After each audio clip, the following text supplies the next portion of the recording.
Bienvenidos y bienvenidas a Empresas 2050 por un futuro sostenible.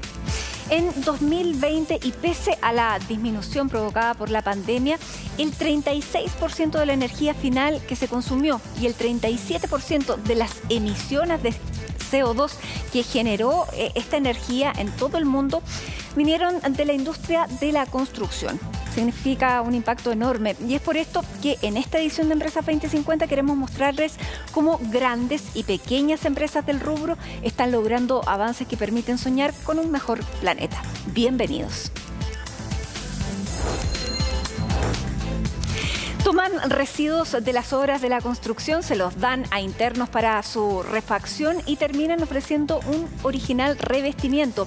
Es el modelo de negocios de Reviste que les vamos a mostrar a continuación. Un 34% de los residuos del país provienen de la construcción, lo que significa que cerca de 7 millones de toneladas de madera, cerámicas y fierros, entre otros desechos, suelen terminar en vertederos o enterrados. De ellos, el escombro más voluminoso es la madera y muchas de ellas están en buen estado. Trabajando en esta área, Joaquín Cuevas vio el problema y se juntó con su amigo del colegio, Joaquín Acevedo, para tratar de hacer algo al respecto. Siempre hemos tenido este mal de Diógenes, de recuperar las cosas, de llevarnos para la casa pequeños pedacitos. Y ahí fue que yo le dije, oye, tengo esta montaña de madera, necesito ayuda para hacer. Y ahí es donde nace esta colaboración. Yo creo que ya son muchos años y muchas conversaciones hasta tarde que venimos hablando sobre los residuos, sobre el diseño. Yo soy diseñador industrial, él es ingeniero en diseño de producto. Entonces hay una inquietud, una suerte casi de ansiedad por parte de los dos de ¿qué hacemos con todo este residuo? ¿Qué hacemos con esto que está pasando? Él por su lado en la construcción, yo por el lado del diseño. Así comenzaron a idear un producto hecho en base a los residuos de la construcción. Primero separaron tubos de PVC, redes y tablas y gracias a sus conocimientos en diseño crearon un revestimiento con el que le dan un nuevo uso a la madera. Y de a poquito fuimos decantando en que el producto o la forma de nosotros de aportar mediante el diseño tenía que ser un revestimiento de madera. Porque los revestimientos consideran una superficie en la inversión de un proyecto inmobiliario cercana a un 5% del presupuesto.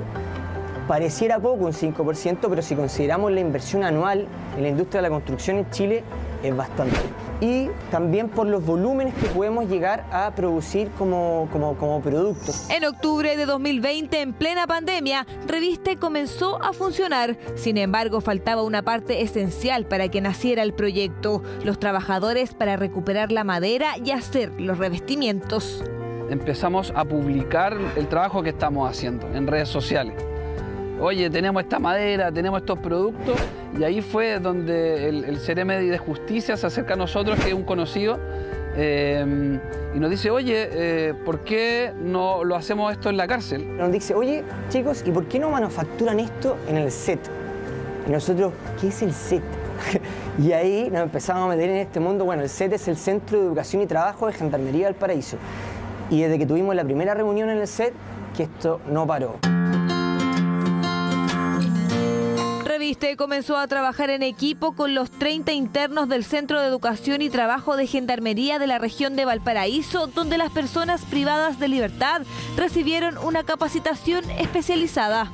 Aparecieron los muchachos y me pareció espectacular esta oportunidad. Yo hablo por mí en representación de aquellos que sí quieren tener un cambio en su vida, porque a través del tiempo uno aprende a valorizar muchas cosas y a madurar como persona y a darse cuenta realmente de que sí tenemos potenciales laborales.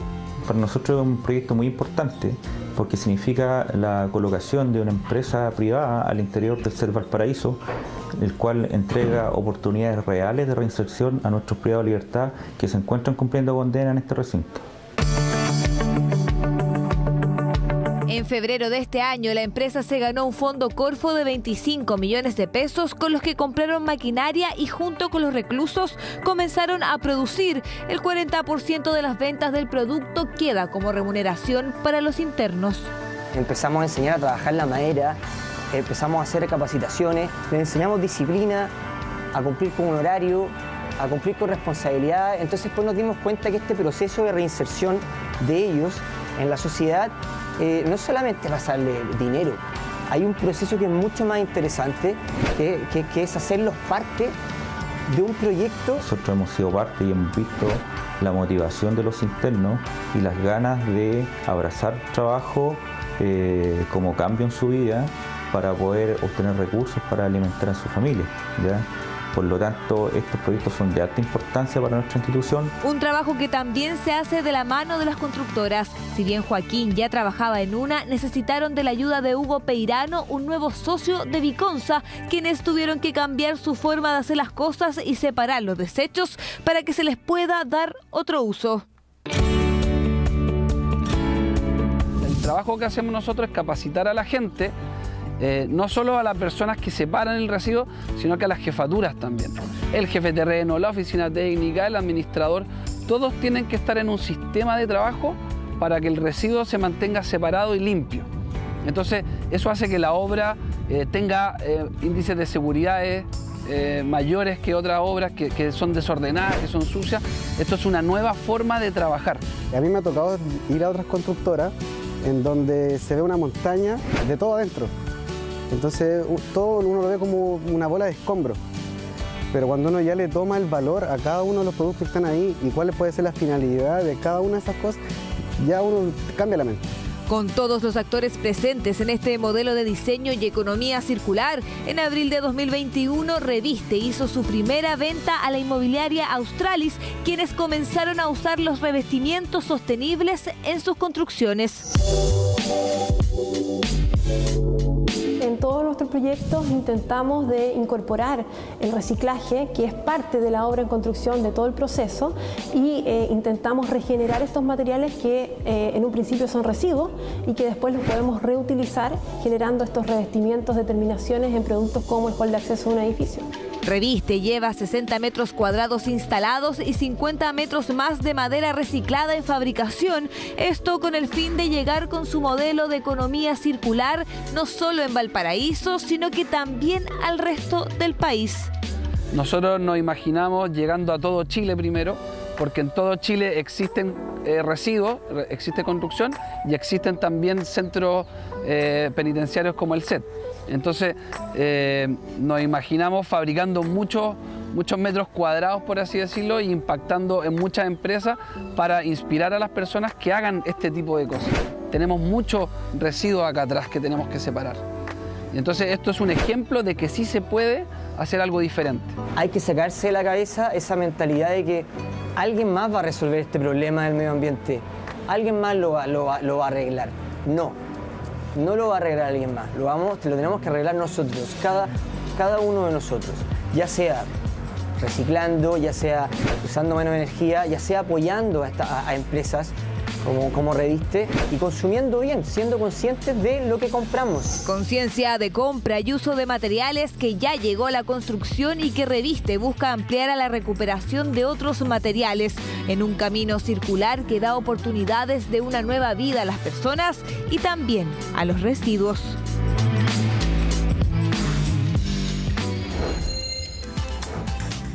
La agricultura circular es vista como una forma de mantener la seguridad alimentaria y al mismo tiempo hacer regenerativa en términos medioambientales. Bueno, ¿cuáles son los conceptos centrales de esta técnica? Se los vamos a mostrar a continuación. Porque según la Ellen MacArthur Foundation, para tener una agricultura sostenible es necesario pasar al diseño circular de alimentos, lo que implica que para la selección de insumos se deben tener en cuenta 4 variables. La primera es la diversidad de ingredientes. Por ejemplo, para endulzar no solamente producir azúcar de caña o remolacha, sino que también usar cultivos perennes como el coco o endulzantes naturales como la stevia. La segunda es utilizar ingredientes de bajo impacto al reemplazar, por ejemplo, la proteína animal por proteína vegetal. La tercera es hacer upcycling o suprarreciclaje, es decir, usar el tercio que se desperdicia de todos los alimentos para darle otro uso a través de la innovación tecnológica. Y por último, usar ingredientes obtenidos de manera regenerativa, lo que a largo plazo podría mejorar los rendimientos y tener también beneficios ambientales. Y a todo esto se suma que el empaque utilizado para su comercialización sea también reciclable o reutilizable. El antiguo pastoreo ha sido rescatado por quienes apuntan a lograr una agricultura regenerativa y ya está teniendo sus resultados. Vamos a conversar precisamente de esto con Isidora Molina, fundadora de Efecto Manada. Isidora, bienvenida a CNN Chile a Empresas 2050. Muchas gracias, Matilde. Isidora, bueno, tú fundaste Efecto Manada y la idea de Efecto Manada y de todo lo que vienes haciendo es precisamente que la ganadería sea regenerativa y con eso también ayudar al desarrollo y la mantención de los suelos. ¿Qué significa la agricultura y la ganadería más bien regenerativa? Bueno, esto significa que hay distintas metodologías, pero lo que se quiere lograr es mejorar algunos indicadores como la cantidad de carbono que hay en el suelo, o sea, el secuestro de carbono, mejorar la capacidad de infiltración de agua y de retención de agua y aumentar la biodiversidad, generar ambientes más complejos. Y esto con el fin de aumentar la productividad, disminuir los costos y producir alimentos saludables. Entonces tiene beneficios ambientales, sociales, económicos y también desde el punto de vista de la salud. Claro, y ahora para trabajar los suelos, lo que tú hiciste fue usar al ganado. ¿Cómo se hace y cuáles son los beneficios y el impacto que tiene el ganado, que también tiene una huella importante en emisión de gases de efecto invernadero como el metano? Ya. Bueno, es una metodología que se empezó a desarrollar en los años 60 en Zimbabue por Alan Savory y colaboradores y consiste en planificar el pastoreo. Es hacer un recorrido de los animales por los campos imitando cómo funcionaban los herbívoros en gigantescas manadas hace millones de años atrás porque habían depredadores. Y esto hace que el ciclo que tiene que ver con el suelo, las plantas y los animales funcione bien. Ya, ahora, un suelo biodiverso que tiene microorganismos y que tiene alta producción de pasto, digamos, de biomasa, genera que haya alta fotosíntesis, que es lo que hace que se secuestre el carbono de la atmósfera y que se almacene en el suelo. Si bien, como tú dices, la ganadería tiene alta emisión de gases de efecto invernadero, esto no es para todo tipo de ganadería, sí para la convencional y sobre todo para la que es tabulada, los feedlots, lo que se hace, bueno, en un montón de partes del mundo, pero el problema ahí no son las emisiones, sino que es que no se logra capturar o secuestrar esos gases de efecto invernadero nuevamente en el suelo. Además de toda la contaminación y las emisiones también de estos gases por parte de las plantaciones y siembras de maíz y de grano, que también son convencionales, que tienen un montón de químicos, dan vuelta a la tierra. Al dar vuelta a la tierra, la materia orgánica se oxida y se devuelve a la atmósfera en forma de CO2. Y hablando del metano, el gas metano es parte del planeta, siempre ha existido, ¿ya? Y si bien tiene una capacidad de generar efecto invernadero, después de 12 años vuelve a transformarse en CO2 y vuelve a ingresar al suelo, si es que hay capacidad de fotosíntesis. Entonces no es que sea un gas dañino, sino que ahora hay en exceso porque no lo estamos secuestrando nuevamente. Y el suelo saludable es como... Dime. Sí, lo que quería entender un poco es cómo funciona el sistema para la regeneración también de los suelos a través de este pastoreo, porque ya tú llevas a un grupo de animales, un ganado, a un suelo, ellos pastan ahí y luego ese suelo queda en condiciones de, por ejemplo, ser plantado con distintas, distintas semillas. ¿Qué es lo que, claro, cómo se va haciendo el ciclo? Mira, el ciclo y es bastante sencillo, ¿eh? Hay dos cosas muy importantes. Primero son los periodos de recuperación de las plantas más deseadas, que generalmente son plantas perennes, leguminosas, gramíneas, que son las que también son de mayor valor forrajero. Ya, generalmente cuando hay pastoreo continuo o periodos de recuperación muy cortos, vale decir pastoreo extensivo o a veces pastoreo rotativo, pero que van moviendo los animales simplemente porque se está acabando el pasto y no se respetan estos periodos de recuperación que pueden ir de 30 días, 90 días, son rangos muy altos dependiendo del ambiente en que tú estés trabajando. Estas especies que generalmente sembramos, si es que sigue con este manejo de pastoreo continuo, va a desaparecer de nuevo, porque estas plantas, al ser pastoreadas, pierden parte de sus raíces, ¿ya? Y si es que uno las pastorea nuevamente, cuando no han restablecido sus raíces, van a ser cada vez más débiles hasta que finalmente van desapareciendo. Ya, contraposición a esto es esta planificación del pastoreo. Y decimos, el periodo de recuperación para estas plantas, para este grupo de plantas, es de 45 días. Entonces programamos para que un potrero y todos los potreros tengan 45 días de descanso. Después pueden pasar a ser 60 días. Luego la temporada de no crecimiento se rige por otros patrones, ¿ya? Entonces la regeneración viene cuando le damos el periodo de recuperación a estas plantas y se pueden establecer, pueden prosperar y pueden ir ganando terreno, ¿ya? Se va cubriendo el suelo, hay más fotosíntesis, hay biodiversidad y esas cosas hacen que sea regenerativo, o sea, son indicadores de regeneración. Entonces, está el periodo de recuperación. Y lo otro, muy importante, es el impacto animal o la herramienta conocida como efecto manada, que es, también esto de imitar a la naturaleza, alta densidad y constante movimiento. Y con esto se logra que los animales coman más parejo, más homogéneo, que no seleccionen solamente las plantas que más les gustan, que también eso lleva a pérdida de biodiversidad. Entonces, selección homogénea y la distribución de las bostas y de la orina también es homogénea. Entonces, la nutrición o el aporte de humedad y microorganismos que traen las bostas se distribuye mejor en el campo. Y hay distintas técnicas para lograr eso. Entonces eso, periodo de recuperación, impacto animal. Y el impacto animal, además, por una sensación de competencia y por este movimiento hace que las pezuñas de los animales puedan romper algo que es muy común, que es la costra superficial, que impide que el agua infiltre, por ejemplo. Entonces es un pequeño tratamiento, ya no llega a compactar porque todo tiene que ver con el tiempo.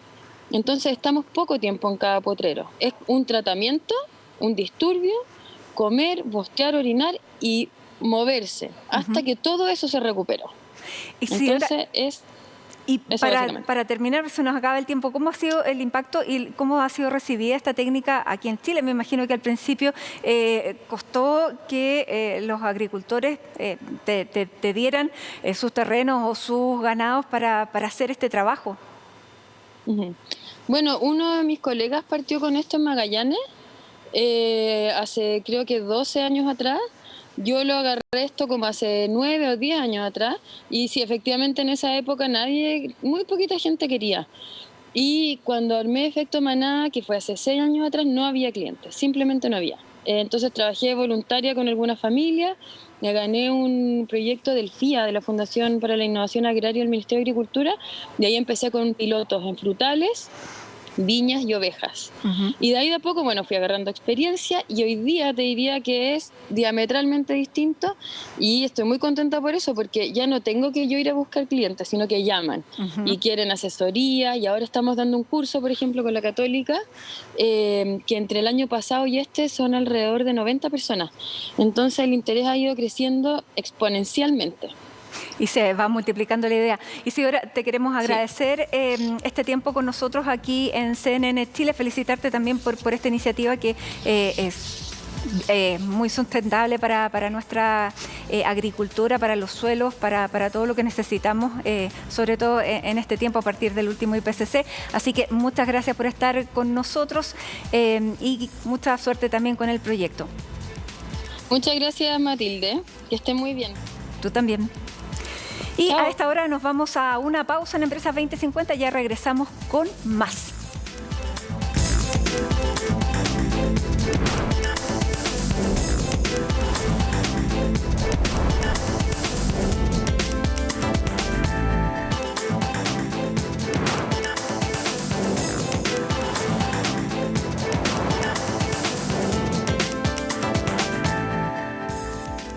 Es responsable de varios de los edificios más emblemáticos del barrio El Golf de la capital, conocido como Sanhattan, y ha recibido recientemente distinciones por su trabajo en edificación sostenible. Les vamos a presentar a Cencorp.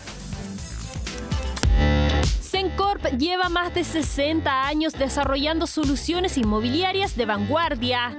Este año recibió el premio de Euromoney a la inmobiliaria más sustentable de América Latina y a la mejor empresa de Chile en el rubro. Uno de los hitos más relevantes de la historia de la compañía es la construcción del edificio de la industria, proyecto que en 1991 marcó un hito en la capital. Este, junto a otros desarrollos como los edificios del Pacífico, Torre de la Costanera, Torre Vitacura, Torre Millennium y el Bosque 500, configuraron el barrio financiero de Santiago. La consolidación de este sector llegó en 2010, cuando Sencorp inauguró el edificio Titanium La Portada, de 192 metros de altura, con un diseño innovador que estableció nuevos estándares en la sustentabilidad y tecnología para la industria, al ser el primero en recibir certificación LED en Chile, lo que demuestra que es una construcción ambientalmente responsable. En 2019, la inmobiliaria se comprometió a certificar como vivienda sustentable todos sus nuevos proyectos residenciales y continuar así con su camino hacia una construcción sostenible. Vamos a conversar entonces con su director ejecutivo. Ilan Zenerman es antropólogo y máster en administración de la Northwestern University de Estados Unidos, con un diplomado en economía y finanzas inmobiliarias de la London School of Economics. Es parte de la tercera generación de la familia Zenerman a cargo de Sencorp, cuya dirección ejecutiva ejerce desde enero de este año. Bueno, y ya estamos con Ilan Zenerman. Ilan, bienvenido a Empresas 2050 aquí en CNN Chile.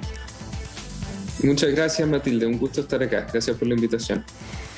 Bueno, ustedes han sido reconocidos este año como el mejor desarrollador inmobiliario sostenible dentro de muchos reconocimientos y premios en esta materia. Te quería preguntar lo más básico. ¿Qué es un edificio sostenible? Bueno, nosotros definimos un edificio sostenible como cualquier edificio que hace un esfuerzo mayor a lo común para reducir su impacto en el medio ambiente, ¿verdad? Entonces incorporamos tecnologías o innovaciones en las formas de construir o trabajar para lograr que ese edificio también en su vida útil tenga un menor impacto en su entorno. Uh-huh. Y desde ese punto de vista, ¿de qué es lo que ustedes se preocupan? Desde los insumos que tienen, la forma de construir, la tecnología que usan, porque, por ejemplo, el edificio, que es el nuevo edificio Córdoba, ha sido el más reconocido, y a lo mejor a través de él podemos explicar mejor cómo se construye un edificio sostenible. Sí, por supuesto. Bueno, el edificio Nueva Córdoba, que terminó recién, lo hicimos en asociación con Sura. Es un edificio que nos tiene sumamente orgullosos. Pusimos más de 1.000 metros cuadrados de fachada fotovoltaica que logran ahorrar más o menos 190 toneladas de CO2 al año. Entonces, ese es un ejemplo bastante concreto de cómo podemos intervenir el diseño y las fachadas de un edificio para lograr que sean más amistosos con el medio ambiente. Y en este edificio, las personas que tengan su oficina ahí, ¿qué es lo que pueden hacer? Por ejemplo, ¿se autoabastece todo el edificio con energía? Si una persona tiene un auto eléctrico o un vehículo eléctrico, ¿también lo pueden enchufar? ¿En qué se traduce? Bueno, el edificio reduce el consumo de energía de otras fuentes, ¿verdad? Entonces, la energía fotovoltaica que produce el propio inmueble ayuda a reducir el consumo total. Uh-huh. Y por lo tanto, esas cosas que yo te decía, ¿se pueden hacer? Sí, bueno, tiene enchufes de autos eléctricos y ese tipo de cosas también. Uh-huh. Ahora, este edificio también recién nos ganamos el premio y fue certificado como LEED Gold, que es una asociación internacional que certifica edificios verdes, que cumple con una serie de condiciones para ser friendly, como dicen en Estados Unidos, con el medio ambiente. Uh-huh. Bueno, lo mismo el Green Building Council, que también este mes de octubre les entregó un reconocimiento como socio destacado. ¿Va también en esa misma línea? Así es. Nosotros somos miembros del Chile Green Building Council, pero el Green Building Council ahora recién nos reconoció como un socio destacado y nos dio un premio de acción climática por este edificio en particular. Uh-huh. ¿Cómo ustedes pueden liderar en la industria? Porque, claro, la industria aquí en Chile está recién partiendo, sobre todo la industria inmobiliaria. Y desde esa perspectiva, tengo una pregunta de una stakeholder, que es Pia Vige, que ella es gerenta general de EcoEd, una consultora que está certificada en Naciones Unidas de Medio Ambiente. Y aquí está su pregunta.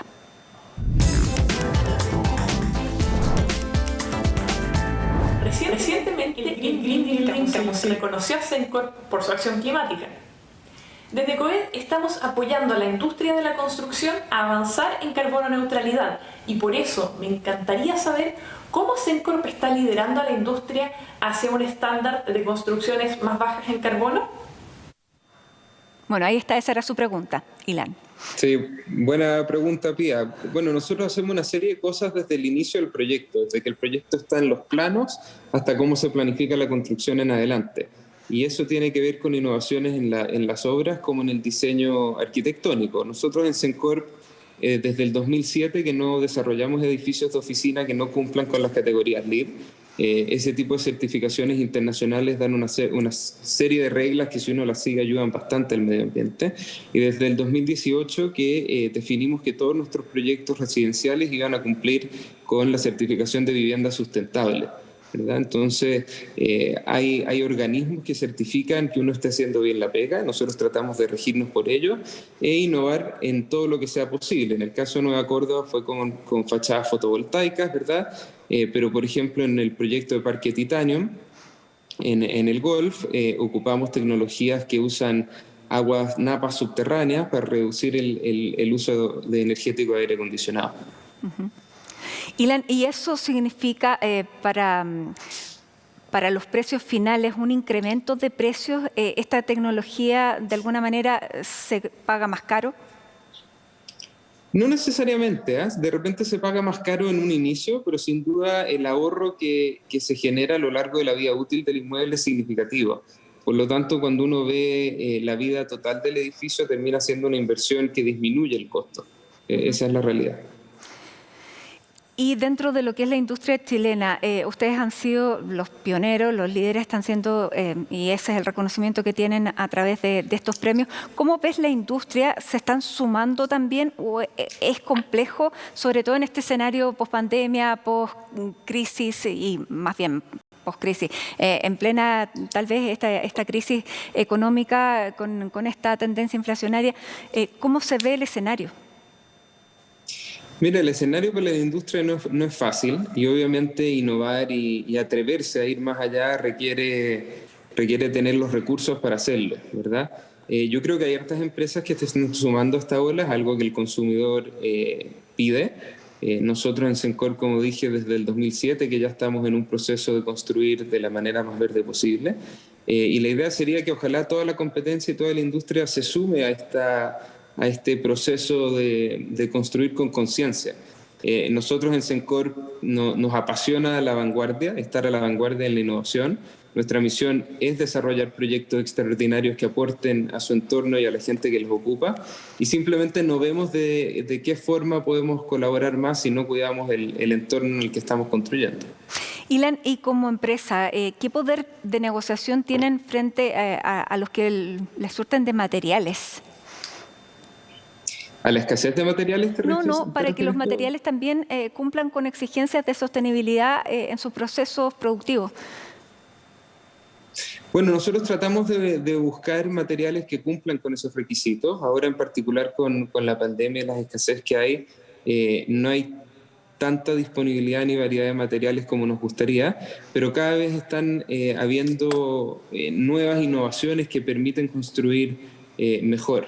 Y un ejemplo de eso es que nosotros hoy día estamos usando tecnología para que nuestra enfierradura sea preparada en el sistema BIM. Entonces eso se prepara en un taller y reduce en un 50% las pérdidas de material. Entonces de repente incluso con los mismos materiales uno puede ser más eficiente y eso también es bueno para el medio ambiente. Bueno, que ese es uno de los temas bien importantes, la cantidad que se pierde, que es uno de los impactos más grandes que tiene la industria de la construcción. Ilan, nos llama la atención también tu perfil, si bien tú eres la tercera generación de la familia Zenerman que trabaja en la construcción y en el sector inmobiliario, pero tú, eres un millennial y además tienes una formación bien distinta, no vienes del mundo netamente de los negocios, sino que estudiaste antropología también. ¿Cómo está variando la formación de los gerentes, de los que se hacen cargo de las empresas, en este caso esta empresa familiar? ¿Qué visión aporta? Mira, yo no puedo hablar por los demás, pero me gustaría pensar de que el haber estudiado antropología y después haberle sumado magíster y estudios de negocio más avanzados, me da una visión un poco más amplia del negocio. Los negocios en general no funcionan en una burbuja, en un mundo aislado, ¿verdad? Son parte de un entorno, trabajamos con personas, trabajamos para personas y trabajamos dentro de la ciudad. Y por lo tanto tener de repente educación un poco más amplia, ¿verdad? Un campo de visión más amplia, termina siendo beneficioso para todos los stakeholders. Y eso es algo que en Estados Unidos se hace con frecuencia. Aquí en Chile no es tan común, pero yo lo recomendaría, sin duda. Sin duda que da una visión más amplia, da más también capacidad de ser flexible, de incorporar otras también disciplinas y otras técnicas. Ilan, te queremos agradecer este contacto con nosotros aquí en Empresas 2050. Vamos a seguir atentos al desarrollo que sigan como empresa, el desarrollo inmobiliario, viendo cómo avanza la vanguardia también en esta industria. Muchas gracias. Muchas gracias a ustedes. Chao, Matilda. Pacto Global presenta Impulsando la Agenda 2030. Aumentar el acceso de pequeñas industrias a los servicios financieros y su integración a las cadenas de valor y los mercados es una de las metas del ODS número 9 de Industria, Innovación e Infraestructura de la ONU. Y es precisamente lo que ha conseguido en diversas áreas una agencia de desarrollo territorial que trabaja en el norte del país. Un proyecto emblemático de las energías renovables no convencionales en Chile y la primera planta termosolar en Latinoamérica. Inaugurada hace pocos meses, Cerro Dominador se hizo realidad gracias a alianzas público-privadas que fueron en parte articuladas por GEDES, una empresa dedicada hace más de 19 años al desarrollo de la sustentabilidad en el norte del país. Sabemos el interés de GEDES también de potenciar y ayudar a los proveedores locales, pequeños emprendedores a ser aptos, si se puede decir así, para grandes faenas o grandes obras, y también darles, aparte de capacitación, también en el fondo ayudarlos a mejorar sus estándares para hacerlos más competitivos en términos de ser atractivos para las distintas empresas. GEDES trabaja de la mano con los emprendedores locales en el desarrollo de proyectos sostenibles. Así, en el caso de Cerro Dominador, logró que pequeños proveedores de la zona trabajaran con grandes compañías internacionales. Lo que hacemos es acercar la política pública con instrumentos de fomento que tiene principalmente Corfo y Cercotec para, a través de sus instrumentos que tiene, poder acercarlos a emprendedores y empresas de diferentes tamaños para mejorar la cadena de valor hacia las empresas o grandes empresas que están en diferentes territorios, principalmente del norte de Chile. Trabajo con empresas privadas con las que GEDES también potencia programas territoriales integrados como intermediario de Corfo. Ya han trabajado con más de 15.000 emprendedores en diversos sectores productivos, entre los que destacan la industria pisquera y el cultivo sostenible de la uva de mesa. El rol que tenemos como Estado es clave que se fortalezca con alianzas privadas. En ese sentido, GEDES en nuestra región y en la macrozona norte trae los vínculos y genera esa red que es tan necesaria. Red de trabajo que permite potenciar el desarrollo sostenible en la zona norte del país, con la que GEDES impacta en las pequeñas y grandes empresas. La colaboración básica no solamente en este ODS, sino que en los 17 que ha definido Naciones Unidas. Pacto Global presentó Impulsando la Agenda 2030. Queda ya muy poco para la COP26 que se va a desarrollar en Glasgow y los países se preparan ya para acordar los objetivos que permitan frenar las emisiones y ser un aporte en la acción climática. A poco más de una semana de la próxima conferencia de las Naciones Unidas sobre el cambio climático en Glasgow, China anunció que participará en la instancia con un papel constructivo, aunque sin confirmar si el presidente Xi Jinping asistirá al encuentro. China enviará una delegación a Glasgow para participar en la COP26. Continuaremos desempeñando un papel constructivo durante el evento y trabajaremos con todas las partes para el éxito de la conferencia, siguiendo los principios de ser partes abiertas, transparentes, inclusivas e e impulsados y basados en el consenso. Promoveremos la implementación completa, efectiva y sostenida del Acuerdo de París para construir un sistema de gobernanza global que se caracterice por la equidad, la racionalidad y la cooperación del beneficio mutuo. Los organizadores creen que sin el aporte de la potencia asiática sería casi imposible alcanzar el objetivo de limitar el calentamiento global a 1,5 grados. La buena noticia es que China aseguró que asistirán a la COP26 con el fin de fomentar una política a favor del medio ambiente para una coordinación y cooperación entre los países. Esperamos que la conferencia climática de Glasgow se caracterice por la implementación, la transformación, la innovación y la acción. Deseamos que todas las partes, especialmente los países desarrollados, tomen la iniciativa en la reducción de emisiones, cumplan su compromiso de brindar apoyo financiero, tecnológico y de capacidades. Para los países en desarrollo, dejar muy claro que para 2030 o mediados del siglo debe haber una hoja de ruta clara, políticas y medidas claras y una garantía legal para lograr esos objetivos.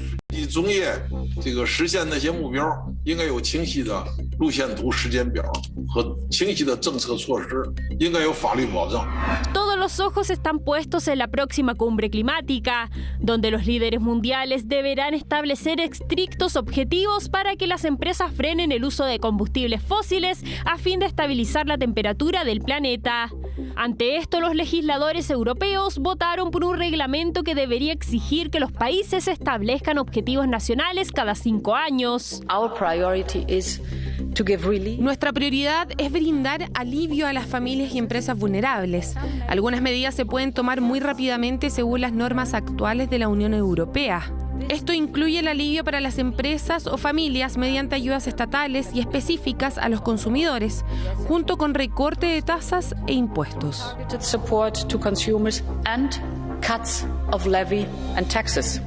Necesitamos acciones enérgicas, como poner fin a los subsidios a los combustibles fósiles, fijación de precios de las emisiones como el sistema de comercio de emisiones de la Unión Europea y acción sobre el financiamiento climático. Lo más importante es que necesitamos una verdadera visión de la crisis que nos lleve de las palabras a la acción. Acciones que el Reino Unido está impulsando a través de un tratado que haga pasar el carbón a la historia y que propuso la fecha límite de 2040 para dejar de vender automóviles con motor a combustión. También quiere invertir más dinero para frenar la deforestación. Necesitamos cambiar el paradigma a menos que aceptemos que los desastres climáticos de este verano son un anticipo del infierno que viviremos mañana. 3 objetivos principales para esta COP26 para cambiar de rumbo: la neutralidad climática de 2050 para todos los países del G20, al menos $100.000 millones al año para ayudar a los países en desarrollo, y una evaluación cada 5 años de los 188 planes nacionales en lugar de 10, que es completamente insuficiente. Estrictos objetivos que deberán ser fijados tomando en consideración la crisis económica mundial que se vive producto del COVID-19, en la que los países ricos deberán aportar millonarios fondos para que nadie se quede abajo del futuro basado en el uso de energías limpias.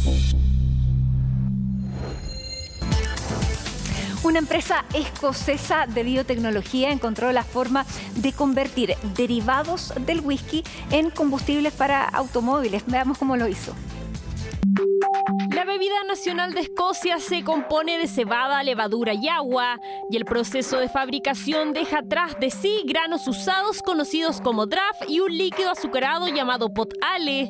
Estos desechos se utilizan a menudo como alimento para animales o incluso se bombean al mar, pero también se pueden convertir para producir acetona, butanol y etanol, productos químicos que tienen muchas aplicaciones incluso como combustible. La empresa asegura que el suyo es de un reemplazo directo para un motor de gasolina estándar no modificado y que la planta experimental puede producir 1 millón de litros de productos bioquímicos sostenibles avanzados a partir de 50.000 toneladas de draff y pot ale y otras materias primas como papas o casi cualquier residuo orgánico. Ahora solo busca financiamiento y el respaldo de gobiernos e inversionistas.